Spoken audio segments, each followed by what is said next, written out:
Friends ये question discuss करते हैं। फंक्शन आपका है R2R, इस तरीके से फंक्शन आपका डिफाइन है। ये जो स्क्वायर ब्रैकेट दिख रहा है वो ग्रेटेस्ट इंटीजर फंक्शन डिनोट करता है, आपको पता है वो क्या होता है। उसके बाद ये I बता रहा है, ठीक है, ये आपका इंटीग्रल है। तो 4i-1 की वैल्यू क्या है, क्या करना चाहिए, इस पर बस फोकस करना है, राइट। I की वैल्यू निकल जाए हमारी, उसके बाद तो कुछ भी पूछता रहे वो। तो I वाला बात करते हैं। I में थोड़ा ध्यान देते हैं तो अंदर क्या दिख रहा है आपको, ये एफ ऑफ एक्स स्क्वेयर पता है, पता है नहीं बट कर सकते हैं, राइट। तो चलिए करते हैं, पता करते हैं एफ ऑफ एक्स स्क्वेयर क्या है।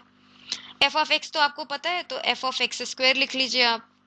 एफ ऑफ एक्स स्क्वेयर क्या आ गया आपके पास, ग्रेटेस्ट इंटीजर एक्स स्क्वेयर, जहां जहां एक्स था वहां वहां एक्स स्क्वेयर लिखना चाहिए। Okay, when your x square is less than और equal to 2 and 0 when your x square is greater than 2। थोड़ा और डिकोड कर लेते हैं। इसका क्या मतलब है, अगर मैं बोल रही हूँ एक्स स्क्वायर लेस देन और इक्वल टू 2 है, इसका मतलब आपका एक्स कहाँ है, एक्स कहाँ पे है, -√2 और √2 के बीच में। ठीक है, बस इसी के लिए फंक्शन की कुछ वैल्यू डिफाइंड है, अदरवाइज वो 0 है। यहाँ पे चाहे तो केवल अदरवाइज लिख लेते हैं हम लोग, अदरवाइज इट इज 0। ठीक है, थोड़ा और डिकोड किया जाए। ठीक है, अब ये ग्रेटेस्ट इंटीजर एक्स स्क्वायर की क्या वैल्यू होती है, ग्रेटेस्ट इंटीजर एक्स स्क्वायर की वैल्यू देखते हैं, है ना, कि जब आपका एक्स स्क्वायर जो है जब आपका इंटीजर इंटरवल में ब्रेक करना होता है ना, 0 और 1 के बीच में है तो इसकी वैल्यू 0 आएगी। अगर एक्स स्क्वायर आपका 1 और 2 के बीच में है तो आपकी इसकी वैल्यू 1 आएगी। पता है आपको, है ना, एक्स स्क्वायर नेगेटिव नहीं हो सकता, तो इसलिए नेगेटिव वैल्यू हम देख नहीं रहे हैं, है ना। एक्स स्क्वायर अगर आपका 2 और 3 के बीच में है, इसकी वैल्यू 2 आएगी, ऐसे ही। बट कहाँ फोकस करना है हमको, क्योंकि अभी भी बोला कि एक्स स्क्वायर केवल 2 से छोटा ही हो सकता है, अदरवाइज वो 0 है। तो बस इतना फोकस करना है ना, यहाँ पे तो सारी बातें एनीवेज 0 हैं, ये सब जरूरत नहीं है इसकी। अब क्या कह रहे हैं, इसका क्या मतलब है, इसका ये मतलब है कि आपका x जो है वो -1 और 1 के बीच में है ना, x आपका -1 और 1 के बीच में है।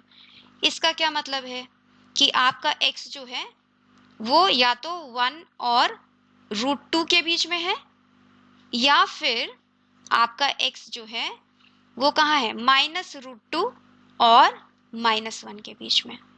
ठीक है, इसमें देखिए, अच्छा लिमिट में ध्यान रखिए, -1 to 2 है लिमिट। ठीक है, तो हम इसमें क्यों इंटरेस्टेड रहेंगे, है ना, -1 से छोटा है ना, हमें तो बस इसमें इंटरेस्ट है, -1 से 2 के बीच में क्या हो रहा है। तो चलिए, आपको पता चल गया, क्या पता चल गया, एफ ऑफ एक्स स्क्वायर की वैल्यू कि 0 है। ओके, अदरवाइज 0, बस यहाँ पे देखिए, बस यहाँ पे एक सेंस बना रहा है कि is 1। Okay, when your x lies between 1 and √2 and 0 otherwise, और सब वैल्यू पे 0 आ रही है आपकी x square, F of x square की वैल्यू। ठीक है, बस इस पे 1 आ रही है, बाकी सब तो यही 0 कर दिया, बाकी इन्होंने 0 कर दिया, है ना, क्योंकि ये ग्रेटेस्ट इंटीजर है और कहीं होगा तो वो 0 हो जाएगा।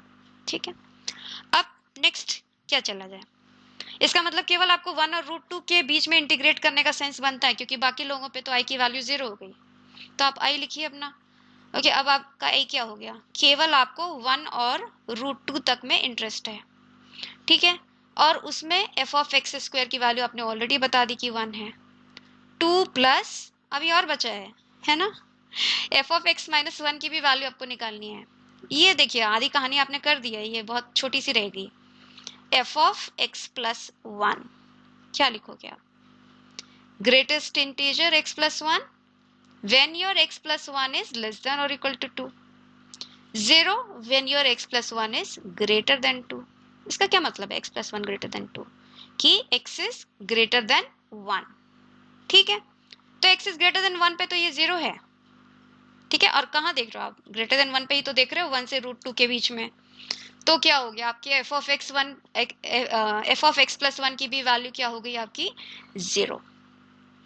ठीक है, अब ये तो बच्चों वाला इंटीग्रल आ गया, है ना, आपको इंटीग्रेट करना है x/2 को 1 से √2 के बीच में।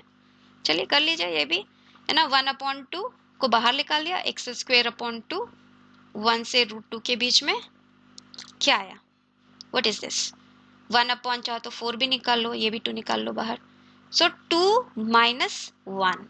ठीक है, व्हाट इज दैट, 1/4। आई की वैल्यू आ गई 1/4, ठीक है, तो 4i माइनस 1 क्या आ गया, 0। इजी राइट, बस आपको फंक्शन डिकोड करना था, ओके, और इंटीग्रेशन कुछ खास था नहीं, because most of the time क्या हुआ, वो 0 हो गया। चलिए नेक्स्ट क्वेश्चन देखते हैं।